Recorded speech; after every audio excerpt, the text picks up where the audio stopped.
Vamos então para a nossa mesa que encerra o dia de hoje, como eu disse, com chave de ouro, porque essa é uma mesa que, para nós que somos educadores, com certeza está uma das nossas maiores angústias dentro desse processo de construção de educação inclusiva. O grande desafio entre a parceria família e escola, e a corresponsabilização necessária para a educação inclusiva.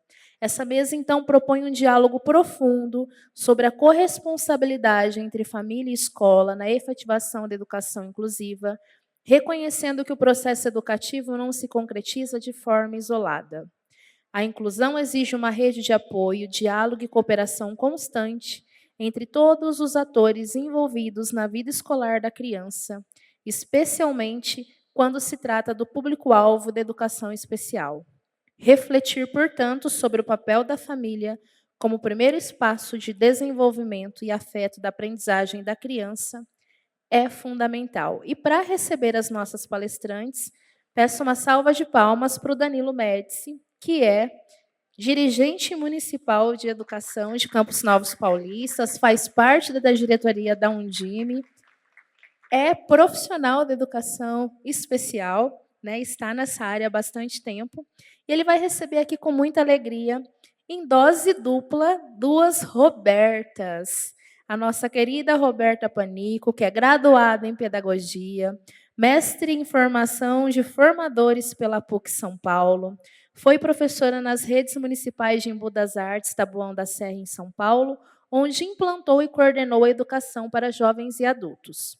Atuou como formadora do programa Parâmetros em Ação e assessorou a coordenação da EJA de 2000 a 2002. Atualmente, como diretora executiva da Roda Educativa, supervisiona projetos com foco no desenvolvimento das redes de ensino, na formação de gestores escolares e educacionais, e compõe a diretoria da Rede Latino-Americana de Alfabetização e assessorou a produção de materiais referentes a algumas políticas nacionais, como o Compromisso Nacional da Criança Alfabetizada e o Programa Escola das Adolescências.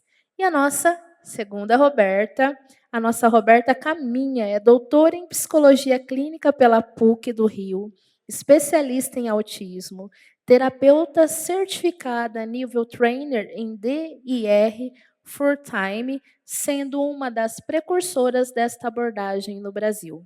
Atua há 20 anos no acompanhamento de crianças autistas e suas famílias, com uma escuta sensível, respeitosa e centrada na construção de vínculos. Possui formação em terapia sistêmica e em disciplina positiva. Oferece supervisão clínica, orientação parental e treinamentos para profissionais e escolas, além de compartilhar nas redes sociais conteúdos que promovam um novo olhar sobre o autismo, baseado na conexão e no afeto. É com grande alegria que recebemos todos vocês.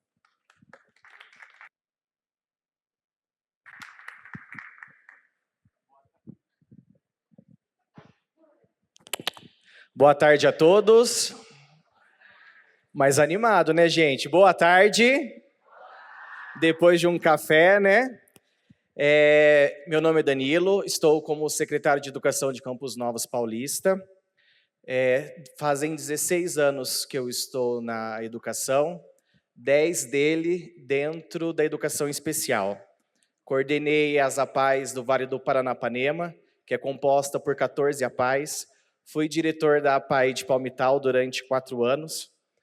É um tema hoje que nós vamos discutir aqui, a parceria família-escola, é um tema que eu militei muito enquanto eu estava dentro da APAE e também quando eu fui professor de AEE.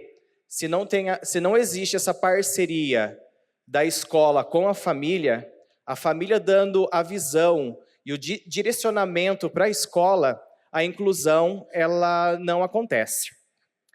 A educação inclusiva ela só se consolida quando entendemos que ela é uma tarefa compartilhada entre a escola e a família.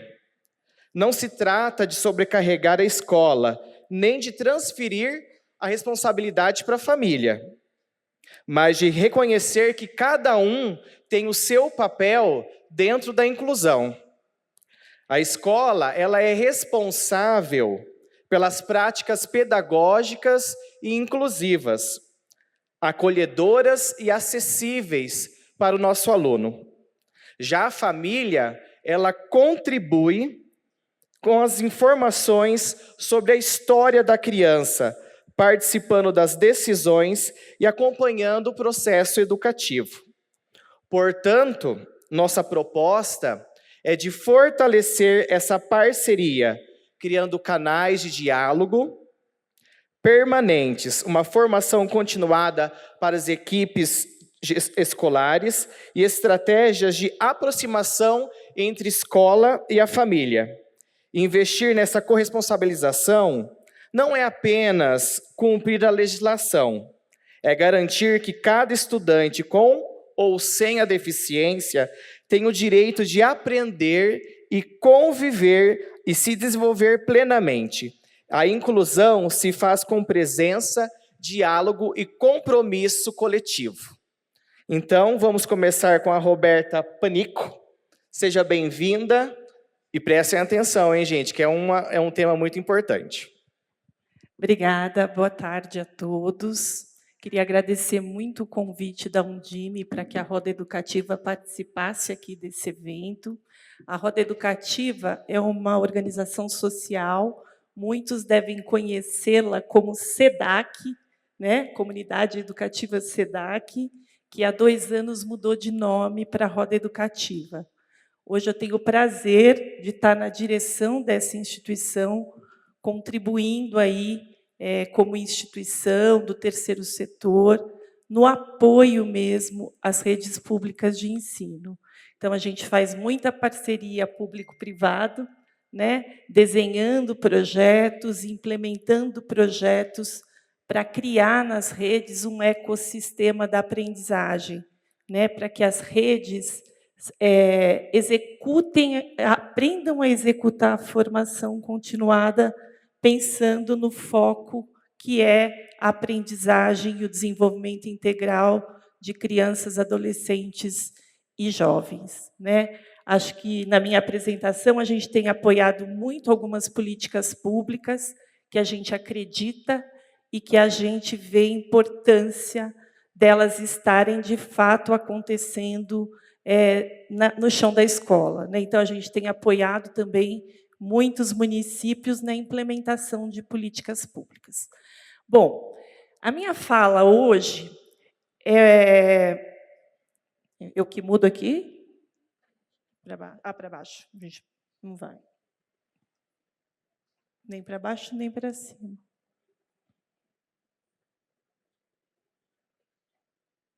Aqui. Ah, passou tudo agora. Ixi. É aqui, né? Bom, pode passar, porque eu não estou conseguindo... Aqui. A minha fala hoje vai estar pautada um pouco nessa publicação que a gente escreveu, foi em 2019, que chama Diálogo entre Escola e Família, Parceria para a Aprendizagem e o Desenvolvimento Integral de Crianças, Adolescentes e Jovens. Essa é uma coleção que a gente tem produzido junto com a Fundação Santiliana, editora moderna, para distribuição gratuita. Então, esse foi um dos primeiros livros que a gente escreveu. Depois dele, a gente escreveu a BNCC na prática da gestão escolar. A gente escreveu um sobre direção escolar, um sobre coordenação pedagógica, e o mais novinho é o de docência, que está, inclusive, exposto aí, e que eu, modéstia à parte, aconselharia vocês pegarem, porque ele trata um pouco do planejamento do docente na perspectiva da convivência escolar. Então, tudo que um professor precisa também se responsabilizar na perspectiva da construção de um clima favorável para a aprendizagem. E aí eu vou dar um spoiler que a gente está produzindo agora para o ano que vem, um para a equipe de secretaria, na perspectiva da gestão pedagógica. Então, também vai ser um último exemplar aí para fechar com todas todos os profissionais da educação aí que criam esse ecossistema, como eu falei para vocês, da aprendizagem. Bom, para começar essa conversa sobre o diálogo entre a escola e a família, eu queria... para trás. Eu queria começar um pouquinho, eu vou ficar de pé, né? O professor não consegue ficar muito sentado. Com algumas frases que, geralmente, a gente já escutou, ou a gente até já falou em algum momento da nossa vida pessoal ou até profissional, né? Então, vou começar a ler um pouquinho essas frases para ver se vocês se reconhecem. Agora esperam que a escola ensine tudo para as crianças. Os pais não educam mais e não ajudam seus filhos em casa. Aquela mãe acha que sabe mais que a escola. Olha que absurdo. A casa deve ser uma bagunça, porque essa menina nunca tem um material organizado. Vocês já ouviram isso algum dia? Ninguém da família vem à reunião de pais. É incrível, a gente se organiza, o professor vem, prepara tudo e os pais não vêm para a reunião. A mãe desse menino não tem ideia do que ele faz na escola.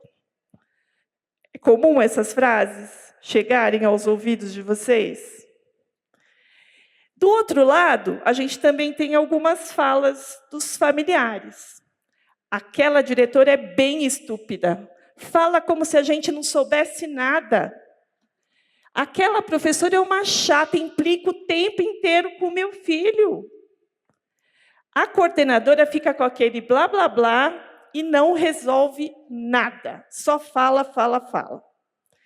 Tem lição de casa todo dia. Coitadinho do meu filho. Está cansado. É comum a gente já ter falado, inclusive, como pais, né? Como mãe, né? Mas a gente escuta isso é muito comum, né? E eu queria um pouco, aqui nessa minha fala, que a gente discutisse um pouquinho o que está por trás dessas falas, né? O que elas revelam sobre essa relação família e escola. Então, quando a gente pensa nessa primeira, agora esperam que a escola ensine tudo, os pais não educam mais, não ajudam os filhos em casa, eu queria que a gente pensasse um pouquinho. Será que é possível a gente separar o ensinar do educar? Porque a gente está falando que os pais precisam educar, a gente tem que ensinar, a gente não consegue ensinar porque os pais não educam. Será que hoje é possível a gente ainda pensar nessa separação entre educar e ensinar? Eu acho que a educação infantil está um pouco mais adiantada e avançada nessa conversa, né? Mas que a gente deveria também repensá-la nas outras etapas, né? Afinal, quando a gente tem esse tipo de fala, o que a gente entende pela função social da escola?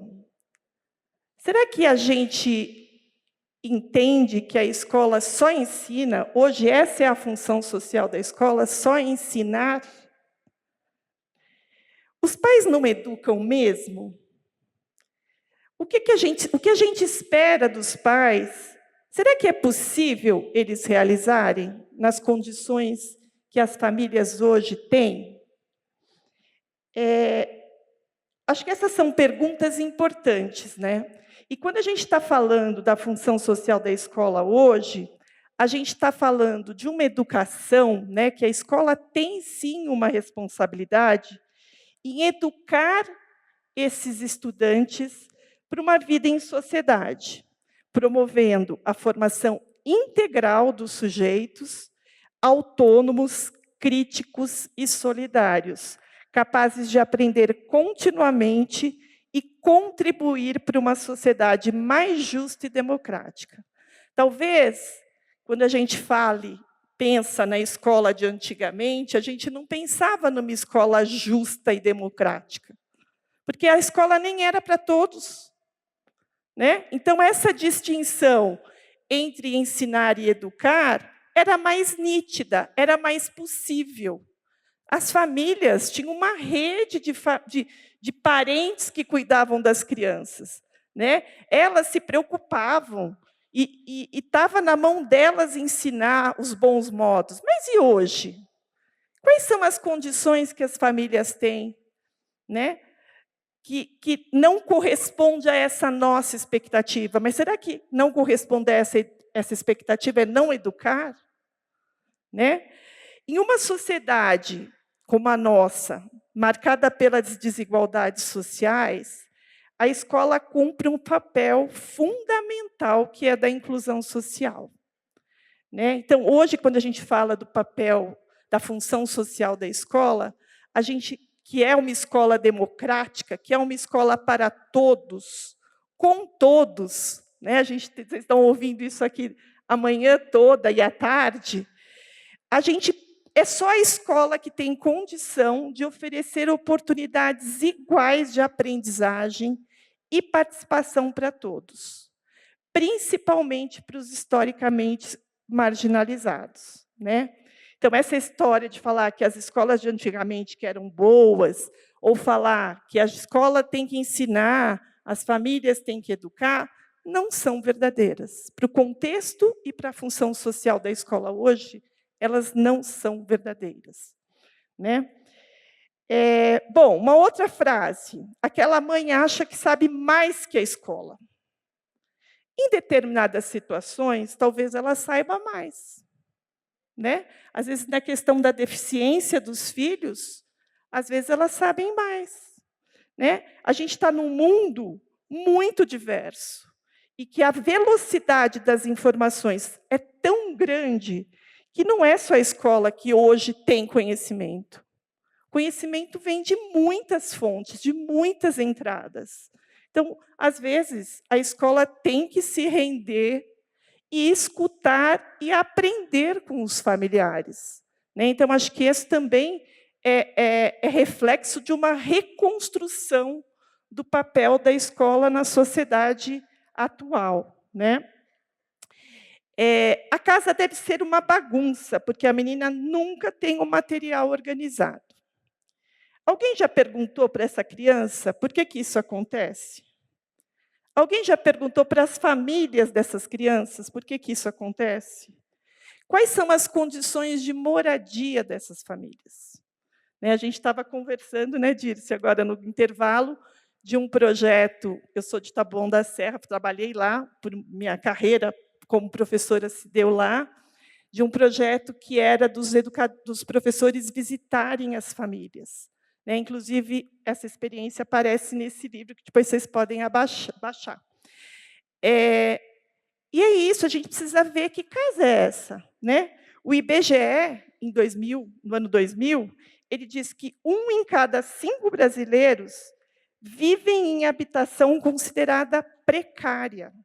Ou seja, 45 milhões de brasileiros moram em casas construídas com restos de madeira, casas sem banheiro, locais onde as famílias gastam mais de 30% da renda com aluguel, moradias sem documentação, habitações onde mais de 3 pessoas dividem o mesmo quarto. Será que essas não são as moradias dos nossos estudantes? Se 1 a cada 5 tem essa condição de moradia, às vezes não está justo a gente dizer que essa criança não consegue se organizar com material, que está tudo bagunçado, que a casa é bagunçada. Essa outra frase, ninguém da família vem à reunião de pais. Essa é uma conversa que eu adoro de fazer com os gestores. Porque, primeira coisa, é o dia e horário dessa reunião. Que hora que ela acontece? Será que esse horário favorece a participação dos pais?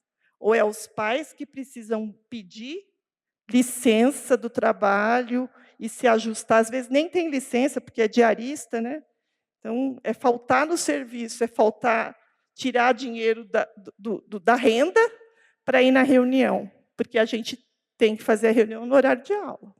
Desculpa. Só que aí não dá para dizer que eles não vêm na reunião. se os horários não favorecem a participação deles. Os assuntos discutidos nessas reuniões ajudam os pais a entenderem o que seus filhos estão aprendendo?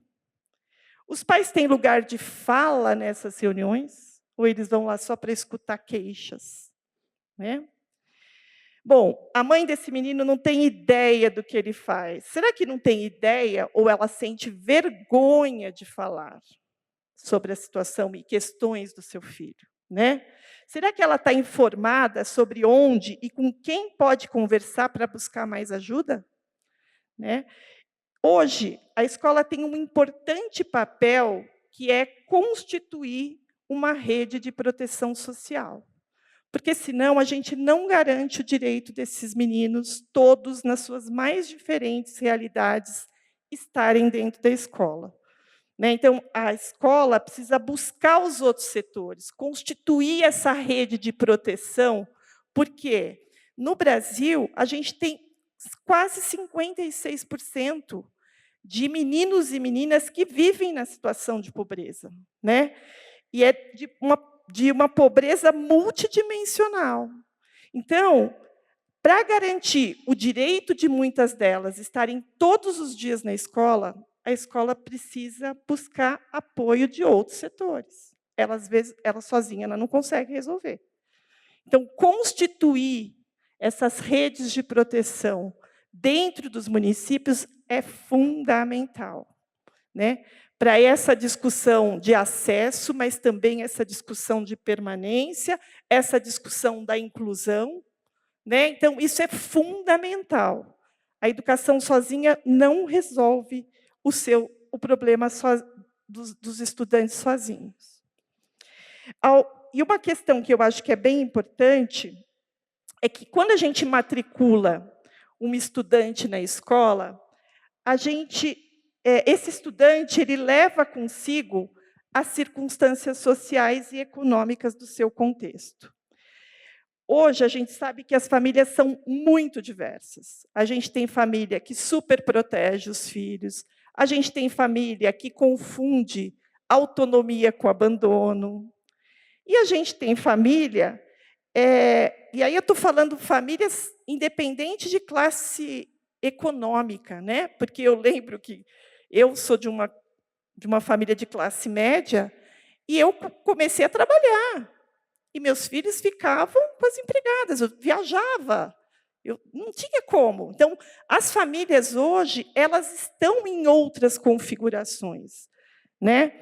E a escola precisa também repensar essas configurações existentes, porque a gente ainda fica no modelo ideal de família, no modelo ideal de estudante, e que hoje eles são muito diversos, eles são muito singulares. Então, a gente não dá para a gente ter expectativas em cima do ideal, mas a gente precisa criar expectativas em cima deste real, de quem são as famílias e de quem são esses estudantes. Né? Eu lembro que uma vez eu estava trabalhando com formação de diretores, e eu pedi para os diretores fazerem um levantamento de quais eram os estudantes que recebiam uma Bolsa Família, que a escola não sabia. E a escola promovia lá excursões que os pais tinham que pagar, promoviam vários eventos lá que os pais tinham que colaborar. E quando a diretora se deu conta que muitos estudantes daquela escola recebiam Bolsa Família, isso mudou tudo. Né? Porque a gente precisa saber. Não é à toa que no projeto político-pedagógico tem uma etapa lá que é de diagnóstico. A gente precisa conhecer essa realidade. E, às vezes, dentro do município, tem diferentes realidades. Né? A gente sabe, tem bairros diferentes, tem territórios muito diferentes.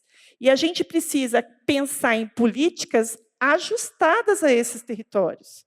A gente tem ainda uma tendência a pensar políticas chapadas, comuns a todos. Só que a gente, às vezes, não atende a todos pensando assim. Né? Eu acho que um grande problema da inclusão ainda é esse. né? Quando a gente vê a professora anterior falando dos estudos de cada caso é um caso. Ou a gente olha para essa singularidade, ou a gente não vai cumprir o papel social que a escola pública tem hoje nesse país, né? Então, isso a gente vai ter que aprender a fazer, porque a gente não sabe, né? É mais fácil a gente tomar decisões para todos. Só que o igual para todos não atende a todos, né? Então, acho que essa é uma questão bastante importante. E a escola, ela tem um impacto enorme sobre as famílias, né? Se a gente pensar que com cada estudante que está dentro da escola, a família é constituída de pelo menos mais 3 pessoas, né? Pensando em tio, em tia, em vó, em pai, em mãe, irmãos, né? No mínimo 3 pessoas além da criança. Tem famílias que se constituem num número muito maior, né? Uma escola que atende 1.000 estudantes, ela tem um impacto na vida de 3 a 4 mil pessoas.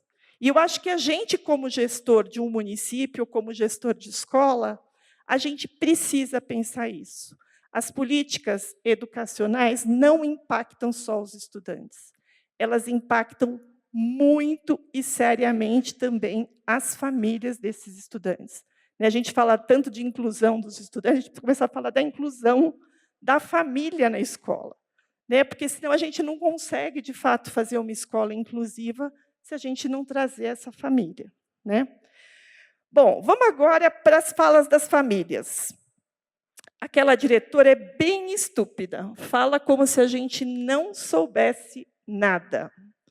Ao ouvir isso, a gente fica muito ofendido.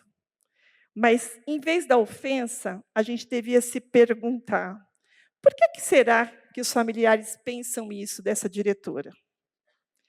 Como que a diretora conversa com as mães, com os pais desses estudantes?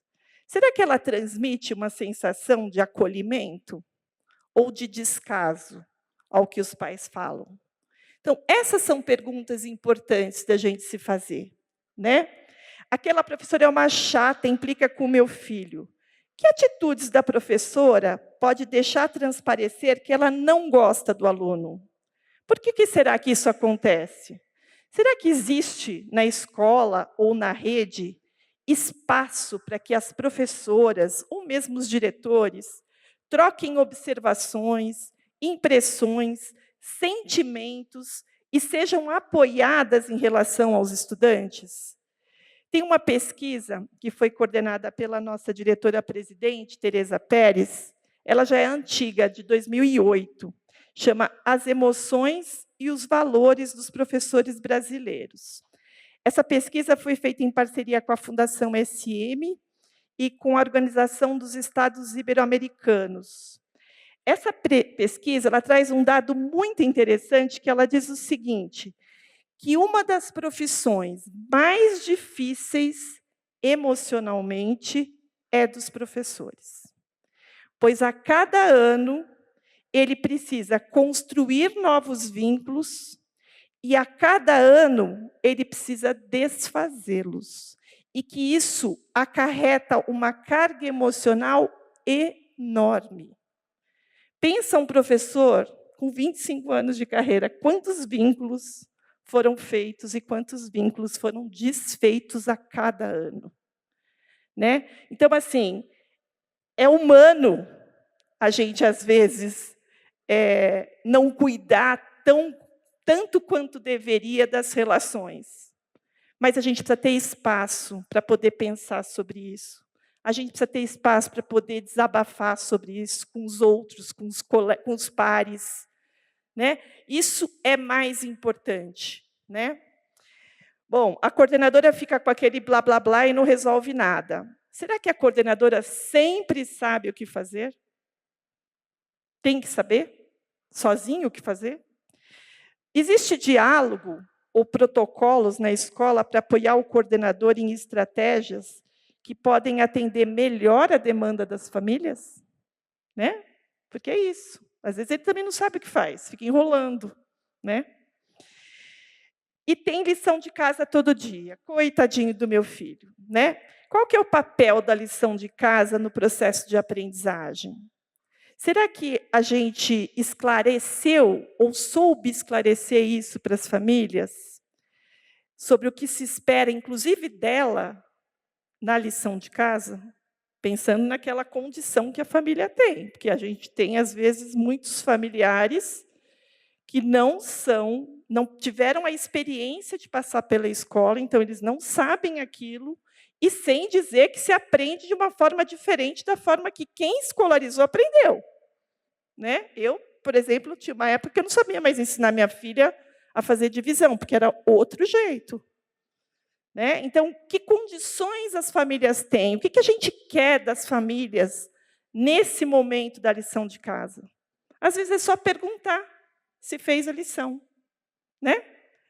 Olhar de vez em quando o caderno, não é ensinar, porque a gente sabe que, às vezes, ela não tem condição de fazer isso.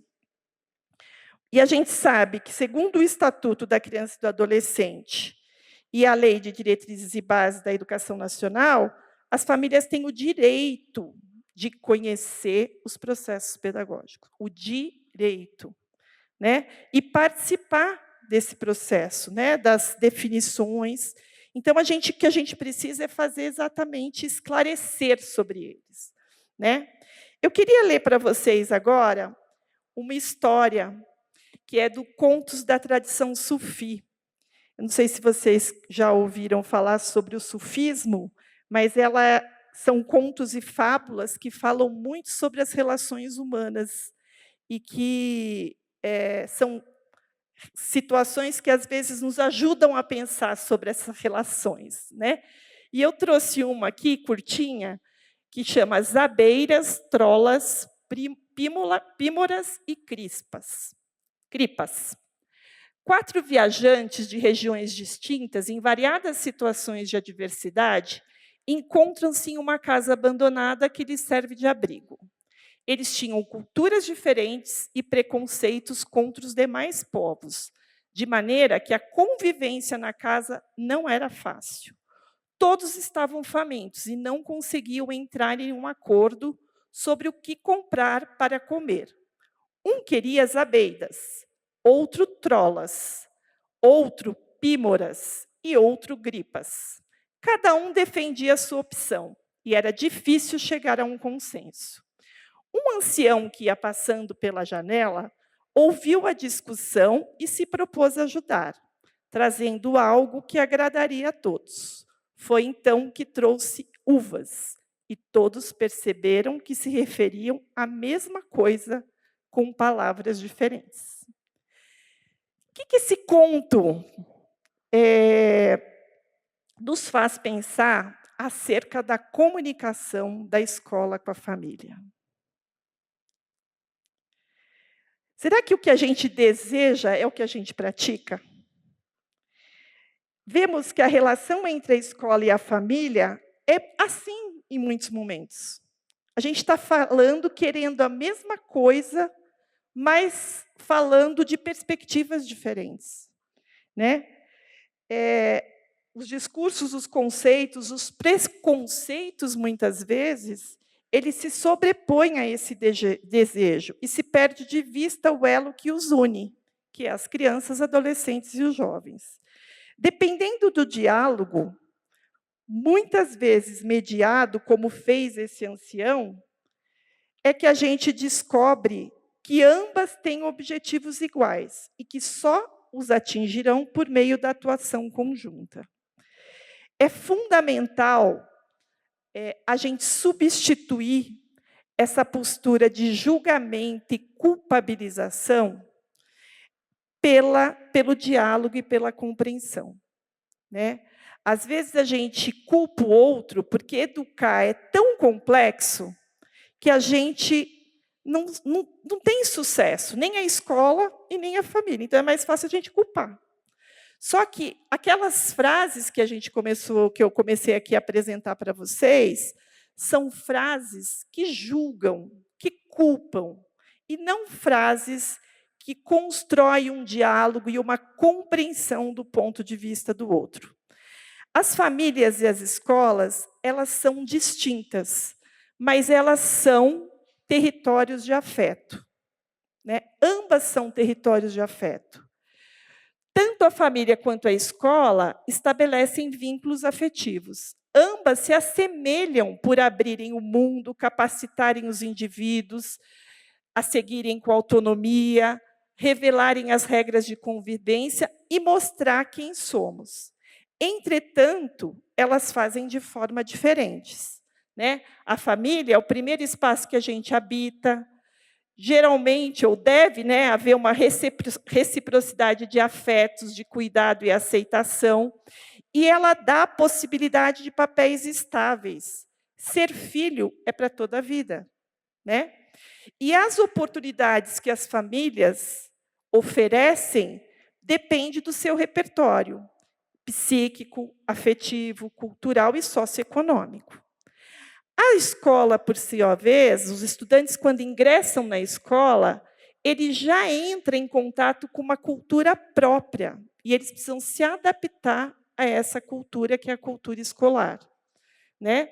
Que promove o seu desenvolvimento, a sua socialização fora do ambiente escolar, mas, nesse espaço, o estudante assume um papel transitório, que é de aluno por um tempo, por uma determinada duração, que é diferente no caso da família, né? Quando a gente fala que ambos, né, tanto a escola como a família, o que elas querem é a educação e o desenvolvimento integral das crianças, adolescentes e jovens, para, de fato, ela ser integral, essa é uma relação que se faz necessária. A gente não vai pensar na formação integral das crianças, dos adolescentes e dos jovens, se a gente não pensar essa relação entre escola e família, né? A complexidade das famílias atuais exige da equipe escolar um olhar renovado para as famílias e para os estudantes. Ao pensar nas famílias, na sua singularidade, sem julgamento de valor ou preconceito, a escola contribui muito, mas muito mesmo, para esse desenvolvimento e para essa aprendizagem dos estudantes. E, portanto, a escola precisa adotar uma postura acolhedora, empática, compreensiva na construção dessa relação da família com a escola. E é a escola que tem essa responsabilidade, porque os recursos humanos e os meios de aproximação dos familiares estão na mão da escola. Então, eu gosto muito de um material que foi produzido pela Rosa Maria Torres. Ela é uma equatoriana e ela tem um livrinho pequenininho que chama Educação e Imprensa, que ela escrevia para os jornais sobre educação. E tem um texto dela o título é mais ou menos isso: quem está a serviço? A escola está a serviço da comunidade ou é a comunidade que está a serviço da escola? E aí tem um trechinho que ela diz assim: a escola não é um ente separado da comunidade, é parte da comunidade, está inserida na comunidade. A função da escola é servir à comunidade, e não o contrário. E muitas vezes a gente vê escolas que esperam que as famílias sirvam a elas, e não o inverso, né? As comunidades não foram criadas para servir a escola. É a escola que deve participar da comunidade, vincular-se à comunidade, colocar-se a seu serviço. É a escola que deve se aproximar das necessidades e expectativas dos pais e da comunidade em seu conjunto. Então, acho que isso é muito sério. A escola é um equipamento público, social, que está para servir a sua comunidade. Então, não dá para a gente dizer que pai não ajuda. Se ele não ajuda, a gente vai ter que construir um diálogo com ele sobre essas possibilidades e impossibilidades. Então, é na mão da escola que está isso. A construção desse diálogo está na mão da escola, né? Mas que práticas fazem diferença, né? Nesse livro que eu comentei, sobre o diálogo família e escola, a gente apresenta várias iniciativas aí realizadas e sugeridas para que as escolas façam. É um livro bastante prático. Mas eu vou trazer aqui uma síntese de alguma dessas práticas que foram sistematizadas numa pesquisa, inclusive que a Undime participou, que chama Relação Família e Escola, que foi realizada pelo Itaú Social, Undime com sede e Todos pela Educação em 2017 e 2018. Quais práticas fazem a diferença? Então, nessa pesquisa, eles foram atrás de identificar essas práticas. E aí, um conjunto de práticas diz respeito à inclusão do aluno em seu contexto. Então, a importância da gente fazer diagnóstico das famílias para entender melhor a realidade dessas famílias. Então, visitas familiares, como essa que eu comentei, que aconteciam em Taboão da Serra, identificar quais atores escolares podem se conectar melhor com as famílias para construir essa ponte. E, às vezes, não é o diretor, às vezes é a merendeira, às vezes é o vigia que pode construir essa ponte, porque eles moram nessa comunidade. Então, eles podem, muitas vezes, ser parceiros da direção para criar essa conexão. Né? Então, nessa pesquisa, eles dizem que isso dá muito certo. A criação de espaços de diálogos com as famílias. Acho que aqui também foi dito um pouquinho sobre isso. Né? Primeiro, definir um ponto focal da escola para centralizar essa comunicação com os pais e aproximar essa relação. Mudar as estratégias das reuniões de pais, criar rodas de conversas com esses pais, porque hoje está todo mundo perdido, ninguém sabe como que educa melhor as crianças, gente. A gente também já não sabe. Eu que tenho neto, fico completamente transtornado de pensar o que pode ser dessa nova geração. Né? Tem as tecnologias, antes a gente tinha medo que as crianças fossem para a rua, hoje o perigo está dentro de casa. Então, a gente precisa falar disso, a gente precisa conversar sobre isso. Né? E também promover visitas desses pais às escolas. Né?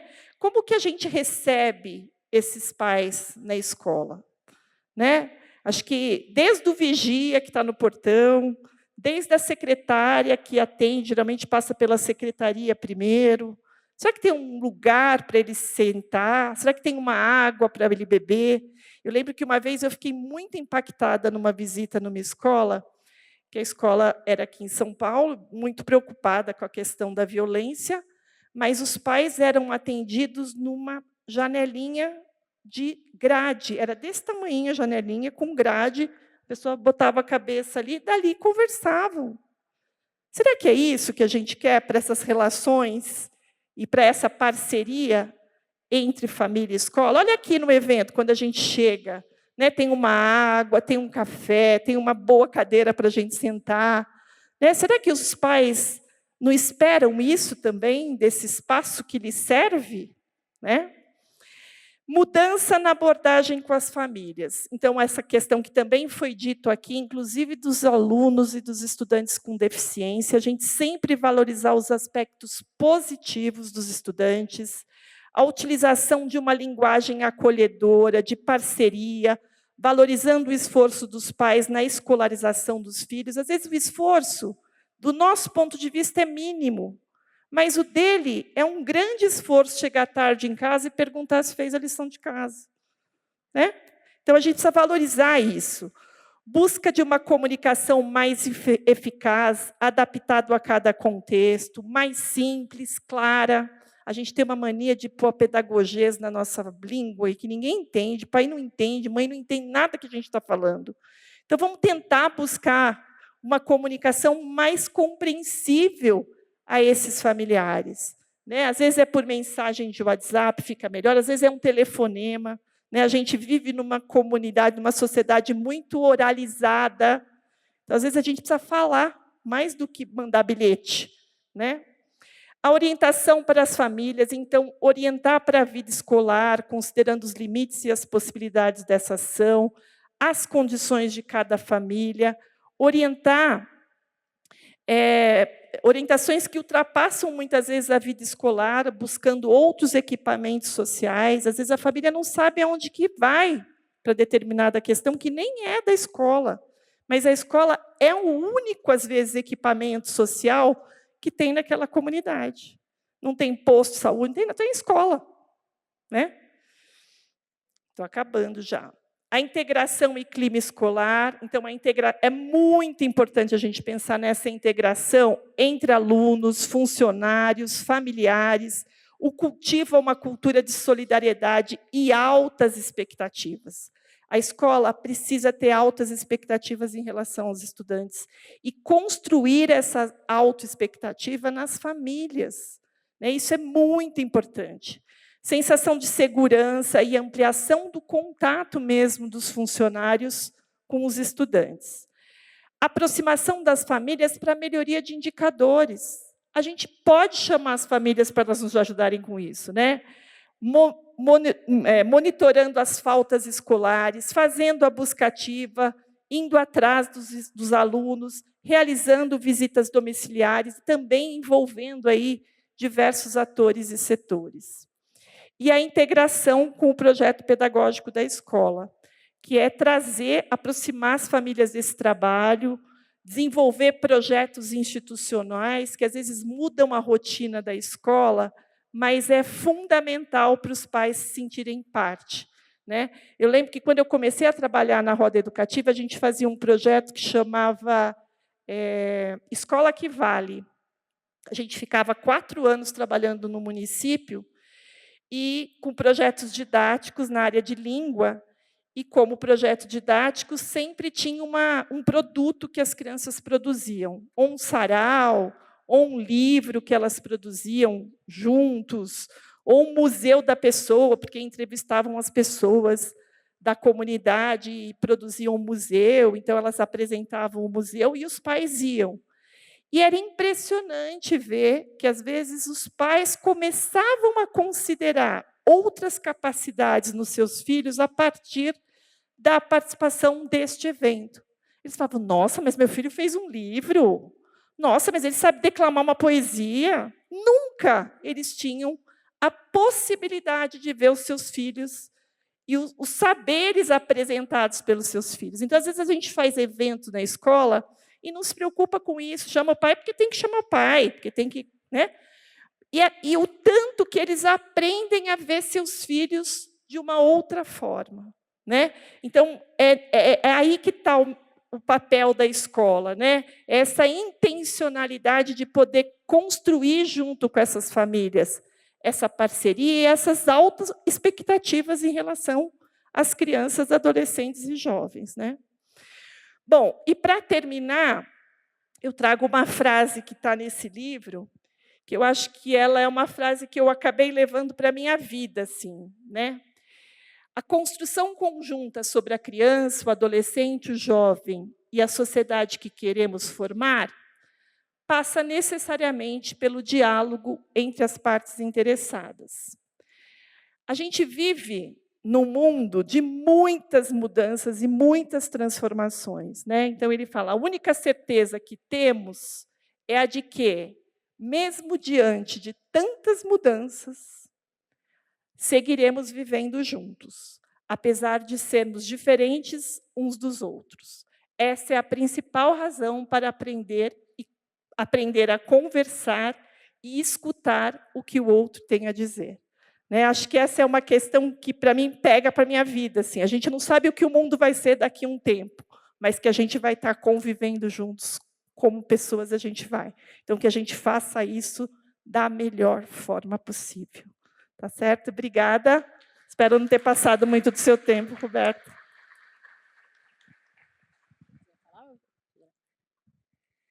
Olá, boa tarde. Eu estou aqui com o maior desafio de todos, que é manter vocês acordados na última palestra. Então, vou chantagear vocês um pouquinho. No final, vou mostrar um vídeo muito fofo. Então, fiquem para assistir. Fazendo a minha audiodescrição, eu sou uma mulher branca, cabelos pretos longos, sou alta, olhos castanhos, estou vestindo uma camisa listrada branca e azul, com um colete de tricô cinza, uma calça preta e brincos azuis de flor. Então vamos lá, primeiro quero agradecer, né, e estou muito honrada de estar aqui e muito feliz de estar podendo dialogar com vocês que são da educação e eu não sou da educação, né? Isso é muito rica essa troca, né? Então quero agradecer mesmo e parabenizar por essa iniciativa, porque eu acho que é importante a gente unir os nossos saberes, né, para a gente poder potencializar, né, essas crianças e a inclusão. Né? Então, eu quero falar muito do que já se falou hoje, que é sobre o poder das relações. Né? Isso aqui só o meu, como é que chama, gente? QR Code de Instagram e tudo. Eu estou com um negocinho, ficou com você, Roberta? Ah, está aqui, está aqui, está aqui. Para eu contextualizar um pouco, né, a minha perspectiva da inclusão, né, eu como psicóloga, eu trabalho há 20 anos com as crianças autistas e suas famílias, e eu faço questão de dizer suas famílias, porque eu costumo dizer, meu trabalho não é com a criança, é com a família. Em todos os meus atendimentos tem alguém da família comigo, seja o pai, seja a mãe, seja a babá, seja a avó, porque o meu objetivo é ajudar eles a enxergar potência nessa criança, poder perceber os desafios, fazer ajustes na interação, né, porque a gente precisa ter esse olhar sistêmico dessa família também. Né? Então, para mim, não faz sentido a dinâmica de eu ficar num consultório, o pai na recepção, acabou a sessão, e aí, como é que foi? Ah, foi ótimo. O que isso quer dizer para a família? Ele continua sem saber como lidar com essa criança no momento que ela se desregula, né? Ele continua sem entender as potencialidades da criança, que é isso que a gente falou aqui. Né? E quando a família está ali comigo, eu estou podendo pontuar. Está vendo que legal esse micro-olhar que ele deu para você de 10 segundos? Isso é muito importante para o desenvolvimento. Porque aí, quando o pai estiver em casa e a criança olhar 10 segundos, ele vai, caramba, que legal, meu filho olhou, a Roberta falou que isso era maneiro. E uma vez eu escutei de uma mãe uma frase que me marcou muito. Ela falou, Roberta, dentro do autismo, eu vou andar quilômetros a partir de milímetros. E é sobre isso. Né? Então, a gente tem que comemorar cada pequena conquista da criança. Né? Que eu acho que foi muito isso que a Roberta falou também, né? de mostrar a potência para os pais. Né? Porque eles estão com um olhar viciado, né? Assim como muitos de nós na sociedade, da falta. Né? Tudo que... Pega um relatório, a criança não faz isso, não faz contato visual, não faz não sei o quê, não encaixa, não desenha, não escreve. O que ela já faz? Porque eu tenho que encontrar ela no que ela já faz. Eu encontro ela na potência dela. Então, eu sempre vou encontrar a criança aonde ela está. Né? Eu trabalho dentro de uma perspectiva, que eu quero só falar a sigla, né, que esqueci o nome dela que apresentou, chama DIR. Né? O D diz respeito aos níveis de desenvolvimento, o I, as diferenças individuais, e o R, as relações. Então, o que eu entendo disso? Eu tenho que estar sempre com esses 3 pontos na hora de me relacionar. Isso, gente, é uma filosofia de vida, com qualquer pessoa, não é com criança. Né? Eu preciso adequar a minha forma de me relacionar a partir das diferenças individuais daquela criança que está ali na minha frente para potencializar o desenvolvimento dela. Né? Então, é sobre a gente. Não é sobre aquela criança. É sobre a gente, porque eu não tenho capacidade de mudar ninguém. Se vocês acham que tem, tira isso da cabeça. Vai sair um peso enorme. Não temos, a gente só consegue se transformar. E a gente precisa transformar as nossas relações, né? Principalmente aqui, as nossas relações com as famílias. Então, eu entendo que a inclusão é transformar o encontro, né? Porque é no encontro que o desenvolvimento acontece. E aí, eu entendo, né? A inclusão começa antes mesmo da criança chegar na escola. A gente fala da inclusão e está pensando nas adaptações curriculares, está pensando na adaptação do espaço, né? Mas e essa família? Esse primeiro momento de acolhimento é o que vai estabelecer uma relação futura. Aqui começa a construção de um vínculo, né, de um espaço seguro para essa família. A gente fala tanto do espaço seguro para a criança, eu preciso construir esse espaço seguro para essa família. Né? Então, eu preciso estar com a escuta para entender quem é essa família que está chegando. E aí, aqui é um ponto que eu quero trazer, quero sensibilizar mesmo vocês hoje, sabe? Meu objetivo é muito isso, porque, como a Roberta falou, né, das falas das escolas e da família, a gente tem um olhar muito julgador. Né? Eu falo direto com terapeutas, né? No caso, ela falou dos professores, né, da coordenação, pô, essa família não faz o dever de casa, não faz nada, e os terapeutas, pô, passa um monte de orientação e eles não fazem nada do que eu falo, pô, não é possível, né? E aí a gente precisa entender de onde está vindo isso. Por que será que não é possível? O que está se passando nessa família? Alguém já parou a perguntar como é que você está hoje? Muitas sessões minhas, eu vejo que a mãe chega desorganizada. Teve uma vez que uma mãe chegou chorando. Falou, Roberta, a minha filha acabou de comer cocô. E a criança estava toda suja de cocô. Um segundo que a mãe tirou, o olho dela, ela comeu cocô. Então, a sessão foi para o quê? Foi para acolher essa mãe. Então, eu quero, assim, fazer esse retorno para o simples. É muito doido, né? Como que depois de tanta evolução que a gente teve, a gente tem que voltar para o simples, que é o quê? Conexão, vínculo afetivo. A gente precisa disso. E muitas vezes você fala, pô, mas eu não sei o que fazer. Conecte-se. Esteja presente. Às vezes é só o que aquela pessoa precisa, é de alguém presente ali do lado dela. Não são milhões de técnicas e de formações, não. É de um ser humano validando ela e reconhecendo ela ali, né? A presença, a existência desse ser que está ali. Né? Então, o que eu escuto muito das famílias, né, e vejo que são os maiores desafios, que eu quero que a gente pense, né? O que está se passando nessas famílias, né? Existem muitos desafios que são invisíveis para nós, profissionais. Né? O maior deles, finanças. Como que eu vou fazer para sustentar o meu filho? Eu preciso trabalhar, mas aí se eu trabalho, eu não tenho como olhar para ele, eu não tenho como pagar as terapias, mas aí se ele não faz terapia, aí vai essa bola de neve. Né? Outra questão, futuro. Quantas famílias não estão o tempo inteiro pensando o que vai ser do meu filho quando eu não estiver mais aqui? É muito pesado isso, não é? É muito pesado. São coisas que, às vezes, a gente nem passa na cabeça, mas essas famílias estão o tempo todo pensando nisso. Eu já escutei uma vez de uma mãe falando assim, Roberto, eu rezo para o meu filho morrer antes de mim, por pior que isso seja. Porque eu não sei o que vai ser dele quando eu não estiver mais aqui. Eu não tenho rede de apoio. E aí, como é que faz? Como é que essa criança, que hoje é criança, que lá na frente vai ser adulto, vai se sustentar? Quem que vai olhar? É o Estado que vai olhar? A gente sabe que, na prática, não é assim que funciona. E como é que fica? Então, esse é um estresse, é um trauma que essas famílias vivem diariamente. Porque são coisas que estão ali, que quando a gente chega e julgar, pô, não fez o dever de casa, calma, olha tudo que está se passando ali dentro. Né? A questão das terapias, a gente sabe que existe muitas vezes uma sobrecarga enorme de terapias, e, por outro lado, existem famílias que não têm terapia nenhuma, né? Ou que têm terapias que não fazem nem sentido, às vezes. Tem toda uma questão de logística.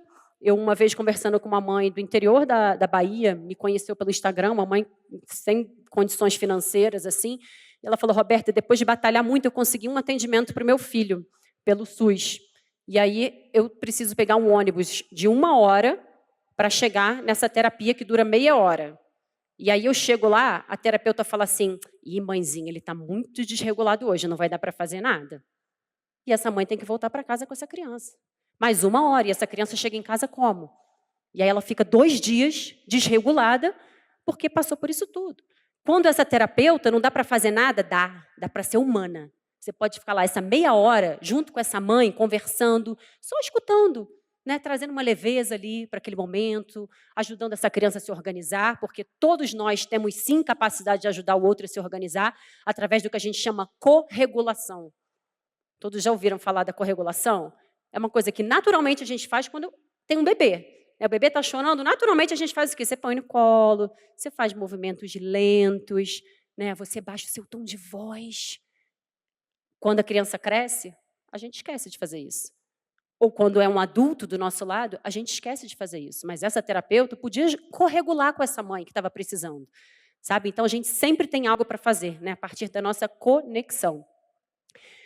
A questão da escola, né? Que foi muito falado, todos os desafios ligados à escola. Né? Tem vaga para o meu filho? Não tem. A escola não vai aceitar, que a gente sabe que, na prática, muitas vezes é isso que acontece. Ou a escola chega lá, nesse primeiro encontro, que é para ser de acolhimento, e fala, olha, beleza, seu filho pode ficar aqui, mas tem nada que a gente possa fazer, não. Quase que obrigando o pai a não botar o filho na escola, né, para se livrar de um problema.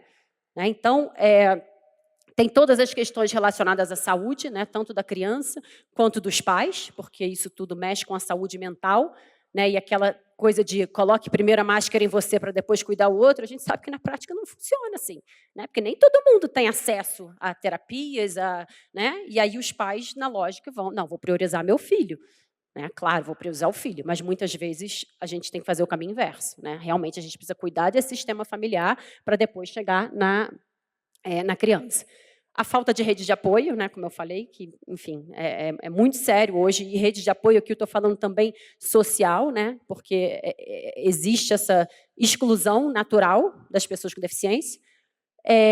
A rotina e a vida social que está ligado a isso, né? Uma vez eu escutei de uma mãe, é uma mãe fantástica, ela é fono, inclusive, ela falou, Roberta, é desesperador, porque a minha vida parece que eu estou dentro daquele filme, quem já viu 40 mais? Quem é 40 mais aí que já viu o filme O Dia da Marmota? Ela falou, parece que eu acordo todo dia no mesmo dia. Todo dia é igual, e você não tem noção do sofrimento que é isso para mim, porque eu tenho que pegar o mesmo caminho para a escola todo dia, eu tenho que fazer o mesmo nugget, que se queimar ele não vai comer, eu preciso dar a comida no mesmo prato, eu preciso dar a bebida no mesmo copo, e aí vira uma loucura. Final de semana, eu quero, vou acordar, vou descansar, vou para a praia. Não, porque eu tenho que passar em frente à banca de jornal. E aí essas famílias começam numa rigidez absurda. Por quê? Porque se eu resolver flexibilizar e não passar nessa banca de jornal, eu vou perder meu sábado e domingo, porque vai ser uma desregulação tão grande que eu vou perder meu final de semana. Então, a família acaba se engessando dentro dessa rigidez. E aí, é claro que com todo um trabalho terapêutico e tudo, a gente, aos poucos, vai ajudando essa criança a se flexibilizar, né? E isso é um ponto também da escola, né? A gente precisa que essa criança seja flexível. Mas quanto que nós, adultos, somos flexíveis? Né? Quanto que você tem ali o seu planejamento, mas, cara, não, hoje é um dia que eu vou precisar mudar esse planejamento, vou precisar ir com essa turma lá para fora, né? Vamos lá para baixo da árvore, vamos fazer alguma outra coisa, porque eu estou vendo qual é a necessidade daquele grupo ali naquele momento. Né? Então, o que eu percebo assim, das famílias, né? Que eu troco muito, e também com as escolas, porque eu tenho contato com as escolas através das crianças e também de muito treinamento assim, que eu dou. Parece que são mundos paralelos. Temos todos o mesmo objetivo, mas são mundos paralelos, gente. O que está acontecendo? E quando esses mundos se encontram, normalmente é o quê? Quando dá ruim. Deu ruim. Aí chama a família, chama terapeuta, chama todo mundo. Ele bateu na criança, abriu a cabeça, ele pegou uma garrafa, jogou na porta de vidro e quebrou. Essa é a hora que a família é chamada. E os terapeutas também. Né? Tem escolas que eu consigo ter um contato mais próximo, né? E é interessante, né? Porque a gente está falando de corresponsabilidade, como muitas vezes é difícil para a família também passar informação para a escola. Né? Então, uma criança que deu um tilt desse, e aí a coordenadora me ligou, falou, Roberto, essa semana tá... Aí eu falei, claro, é esperado, né? Afinal, o avô morreu. Aí a coordenadora, o avô morreu? Eu falei, morreu, o avô morreu, ninguém esperava, o pai teve que correr para São Paulo para... não estava sabendo disso. Falei, pois é. A família acabou não passando a informação, né? Mas assim, deixaram a criança na escola e não passaram a informação. Então, essa troca ela tem que estar acontecendo o tempo inteiro. Né? Quantas vezes a família muda a medicação e não avisa a escola? Né? E é importante avisar, por quê? Porque essa criança vai estar 5 horas dentro da escola.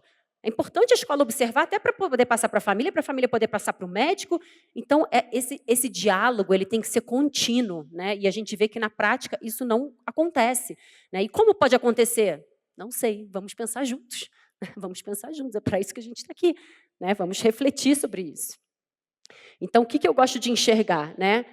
A gente enxergar como uma engrenagem. Era um videozinho, mas não está indo, mas tudo bem. Todo mundo sabe como uma engrenagem funciona. Né? Então, a gente tem que pensar nesse sistema todo. Todas essas partes são importantes. Se uma dessas partes não está funcionando, o que acontece? Vai sobrecarregar as outras. As outras vão ter que fazer mais força para fazer girar. Ou até vai parar. Funcionou. Eu sou muito visual. Então, não é só uma questão, um debate logístico, sabe? Isso é uma parte essencial para o desenvolvimento das crianças. Né? A gente precisa realmente cuidar da qualidade das nossas relações entre terapeutas, escola, família, enfim, todo mundo. Né? Pontos de atenção, né, para a gente refletir. Né? Essa divisão simbólica que existe, né, que até Mariana já falou, acho que algum outro palestrante já também falou. Né? Eu tenho 20 alunos mais 2 de inclusão. Não, a gente não tem 20 alunos mais 2 de inclusão. Você tem 22 alunos, cada um com o seu perfil individual. Né? E o ponto essa família também se sente assim.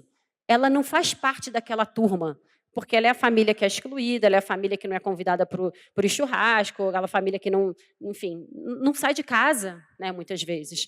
Então, sim um papel da escola a gente trabalhar essa cultura de pertencimento, né? Trabalhar não só com a família da inclusão, mas com todas as famílias. Vamos trabalhar sobre as diferenças. Dentro, com as crianças, vamos falar sobre as diferenças individuais. Poxa, o amiguinho, quando está muito barulho, ele bota a mão no ouvido. E ao invés de eu falar, turma, ficar em silêncio, eu vou falar, pessoal, vocês já perceberam que o João, quando bota a mão no ouvido, é porque está muito barulho? O que vocês acham que a gente pode fazer para ajudar ele? Eu estou chamando o grupo para a solução de problemas. É todo mundo junto, não sou eu dando a regra de fora para dentro. Isso é uma coisa que eu gosto de falar muito. O processo tem que ser sempre de dentro para fora. Não adianta eu dar comandos e dar ordens. Não, eu quero que os outros pensem, eu quero que a criança leia o contexto, eu quero que a criança seja capaz de ajudar, como foi o caso que a Mariana contou da filha dela. Que fantástico, as crianças chegaram numa solução para poder brincar de queimado. Olha que fantástico, não precisou eu, adulto, chegar lá e colocar uma regra. Gente, vai ter que ficar 10 segundos. Não, eles se resolveram. Então, a gente precisa explorar mais isso, né? Ajudar essa criança a se sentir mais pertencente e também essa família. Bom, isso eu já falei do vínculo afetivo. Uma coisa que eu acho muito importante, a gente fala, e realmente é muito importante, a formação, né, a capacitação dos profissionais envolvidos ali na escola, mas não basta eu ser especialista em inclusão. Eu tenho que ser especialista em João, eu tenho que ser especialista em Enzo, eu tenho que ser especialista em Maria. E como é que eu me torno especialista nisso? Escutando a família, porque a família é expert em João, não sou eu. Eu estou conhecendo o João ali, aos poucos, né? Ao longo do ano eu vou conhecendo cada vez mais o João. Né? Mas a gente precisa escutar. Né? A família traz dados que, num primeiro momento, a escola não conhece. Né? Então, tinha uma mãe que me relatou que ela contou para a escola, falou, olha, meu filho fica muito desorganizado na entrada e na saída da escola. Então, se puder, eu prefiro deixar ele 10 minutos depois que todo mundo já foi para a sala. Aí a escola com as regras. Não, tem que vir, né, para participar de todo o processo. Pronto. Mãe, então tá bom. Chegou foi uma desregulação total. A mãe meio que tipo assim, eu avisei, né? Eu tentei avisar. Quer dizer que para sempre ele vai ter que ficar chegando 10 minutos depois? Não, mas no primeiro momento de adaptação ali, talvez ele precise disso. Né? Vai sair 10 minutos antes para não pegar confusão da hora da saída. Sabe? Então, são adaptações e coisas que a família já tem um conhecimento e que a gente precisa levar em consideração. Né? A troca com a equipe terapêutica, que também é super importante, cada um vai ter um olhar ali da criança para a gente poder enxergar essa individualidade, tudo que um já observou que funciona ali, que não funciona lá, para a gente poder ir trocando. Um dado importante é como a gente dá continuidade, né, porque tem esse desafio, troca o ano letivo, né, como alguém mencionou aqui, troca toda a equipe, e aí é uma nova adaptação, de modo geral, acaba que as informações só são passadas quando começa o ano letivo. Não, então como é que, já que vai mudar, ter que mudar, como é que essa professora do ano seguinte pode já participar de alguma forma, né, para já ir fazendo um vínculo com essa criança, porque o vínculo afetivo é a coisa mais rica que se tem. Né? O vínculo afetivo ele traz segurança e ninguém aprende se não estiver se sentindo seguro. Né? Uma vez eu dei uma palestra numa escola e foi muito interessante, porque eles me chamaram para 3 palestras. Uma para os pais, outra para os professores e outra para todos os funcionários não professores. Então, estava o rapaz da portaria, estava a mulher como é que chama? Enfermaria, estava os inspetores todos, estava a moça da cantina. E foi muito lindo, porque o rapazinho da portaria, né, ele veio me falar no final, ele falou, Roberta, muito legal que você falou de vínculo. Teve uma criança aqui que ela não conseguia ir para a sala. E aí, como ela tinha um vínculo muito legal comigo, eu pedi autorização e eu comecei a levar ela para a sala todo dia. E aí ela começou a ir para a sala. Depois de um tempo, ela já não precisava mais dele. E quando todo mundo conhece a criança, ela se sente segura em todos os espaços da escola. Então, assim, eu falo, pega 2 minutinhos no final da aula, faz um vínculo, cria uma brincadeirinha que vai ser só sua e da criança. Né? O inspetor também, a tia da cantina também, todo mundo vai criando essa unidade para essa criança, né? Porque aí a gente vai criando esse ambiente seguro. Né? Uma coisa da responsabilidade dos pais, né, que foi muito legal, uma vez a mãe de uma criança que eu atendia fez, ela fez um cartazinho, né, com a foto do filho e todas as características do filho, assim, o que ele gosta de brincar, quais são os interesses dele, o que desregula ele, o que ajuda ele a se regular, e imprimiu vários e espalhou pela escola inteira. Então, todo mundo conhecia o Nuno, todo mundo sabia o que conectava mais o Nuno, o que desorganizava o Nuno.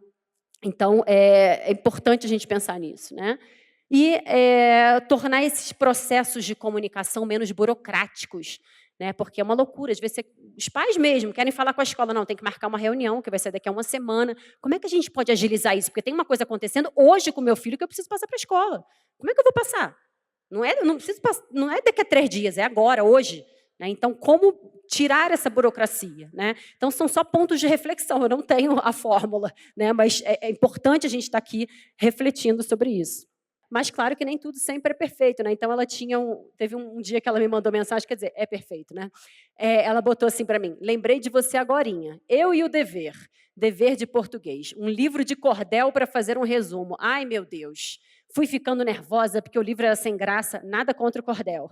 E João não queria fazer porque era realmente complicado. Então, foi me dando um calor dentro de mim, que frustração. Então, eu levantei, fui para o quarto para relaxar, eis que surge João na porta e fala, mãe, pinta meu rosto? Eu pensei, ai, que alívio, vou ser feliz agora. E brincamos de pintura. Olha que lindo. E, a partir dessa pintura, trabalharam a coisa do cordel também. Então, como a gente... essa engrenagem, né, precisa de todo mundo para funcionar. Então, por isso que eu falei, eu estou muito honrada de estar aqui hoje, feliz da gente estar podendo ter esse diálogo, né, somar as nossas visões. Né? E é isso, essa corresponsabilidade não nasce de um contrato, né, nasce de um vínculo. E nada floresce se não há raiz. Né? A raiz é esse vínculo. Né? Então, a gente tem que pensar ali, né, se eu boto uma sementinha no solo, que solo é esse?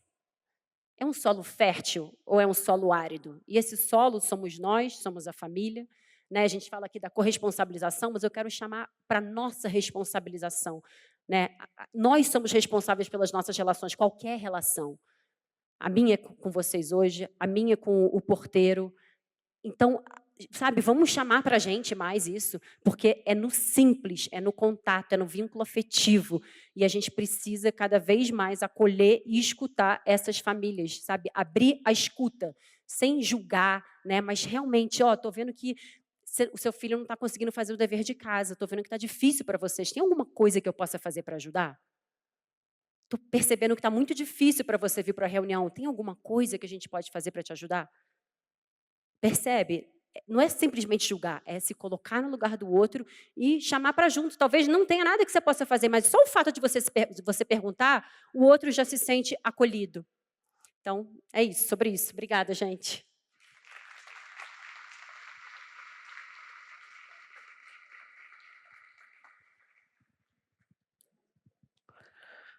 Pessoal, que mesa potente, né? As Robertas são potentes. É muito importante essa questão do vínculo, né? Família, escola, mas também é muito importante a questão de nós gestores, né? O nosso vínculo com a nossa equipe gestora, com os funcionários da escola, né? Para essa engrenagem ela tá funcionando para a verdadeira inclusão acontecer dentro da escola. Sim?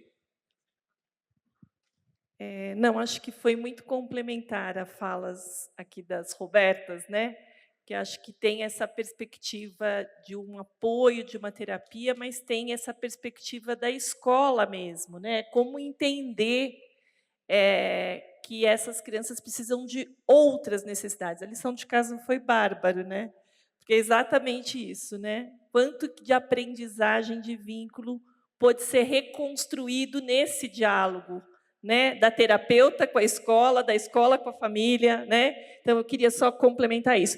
E eu queria só divulgar um material, a gente está falando tanto da diversidade, e para a gente, da roda educativa, as modalidades de atendimento das crianças também precisam, muitas vezes, ser diversas, né? E a gente teve uma experiência de trabalhar em algumas cidades da região amazônica e conhecemos muitas escolas multisseriadas. E aí, nessa pesquisa, a gente descobriu que aqui no estado de São Paulo também tem muitas escolas multisseriadas. E a gente foi investigar que potências essas escolas têm não seriando as crianças, né? Porque às vezes a gente fica também tão preocupada com essa questão da seriação, como se ela fosse a condição para que se aprendesse. E, na verdade, as crianças aprendem muito com crianças de idades diferentes, né? E desse trabalho, a gente fez essa publicação que chama Turmas Multisseriadas, Estudos, Pesquisas e Memórias, inclusive com memórias de alguns educadores que estudaram em escolas multisseriadas e trazem o seu olhar reflexivo e potente do como essas escolas os formaram. E aí eu queria só divulgar esse livro que está disponível no site da Roda Educativa, é www.rodaeducativa.org.br, assim como todas as publicações que eu falei para vocês, vocês conseguem abaixar gratuitamente. E a gente está organizando uma live no Conviva para divulgar esse material, porque acho que tem uma tendência de achar que essas escolas não precisam existir, e, na verdade, a gente está querendo trazer o contrário. Quão potente é o trabalho nas salas multisseriadas, que, inclusive, poderiam servir de referência para as escolas seriadas, porque elas respeitam essa individualidade, elas incluem as crianças independente da série ou da idade, né? Então, só queria trazer esse recado, que eu acho que também é uma forma de inclusão aí das crianças nessas escolas. Nós que agradecemos, compartilhamentos de experiências são sempre muito bem-vindos. E eu convido aqui a nossa diretoria da Undime, em nome da nossa vice-diretora, vice-presidente, a Denise, que vai entregar um mimo para as nossas Robertas. E também convido a Sandra e o Danilo aqui. Uma salva de palmas muito especial para a Sandra, pessoal. Ela e a Kátia, que esteve conosco hoje. A Kátia no período da manhã, a Sandra no período da manhã e da tarde, uma guerreira. Né? Ela até ficou envergonhada. Explica por que eu coloquei a cadeira. Eu falei, não cabe explicação. É mais que uma gentileza servir uma cadeira para você, que está fazendo um trabalho tão lindo conosco aqui nesse seminário, viu? Então, muito, muito, muito, muito obrigada. A gente tem mais uma lembrancinha aqui para ser entregue para as meninas. Isso. Isso. E eu falei para vocês que valeria a pena e fecharemos com chave de ouro, não falei? Trabalhar a relação escola-família é sempre desafiador, mas é inevitável. E a gente não está aqui para falar de experiências profissionais, mas essa me marcou profundamente. E eu encerro a minha fala nesta noite com vocês, dizendo que eu só aprendi a ser uma profissional capaz de desenvolver um trabalho com educação inclusiva quando eu deixei todas as minhas expectativas de lado e me permiti ouvir e, de fato, entendi o que é ter empatia por uma mãe de uma criança atípica. Porque a gente se cobra muito, né? A gente dá oportunidade, por que eles não se envolvem, por que não faz? E, recentemente, eu ouvi a seguinte frase: eu só passei a amar o filho que eu tenho quando eu matei o filho que eu criei expectativas sobre ele. Me tornei uma mãe de uma criança autista quando enterrei aquela criança que durante 9 meses tive expectativas sobre ela. Essa foi a frase de uma das minhas melhores amigas, que se descobriu mãe autista quando seu filho tinha 1 ano e 9 meses. E hoje ele está com 5 anos, já alfabetizado. Né? Então, a gente muitas vezes precisa desconstruir tudo aquilo que a gente sabe, aquilo que a gente sente, para se permitir fazer algo diferente. Eu acho que é isso que todos nós estamos fazendo aqui.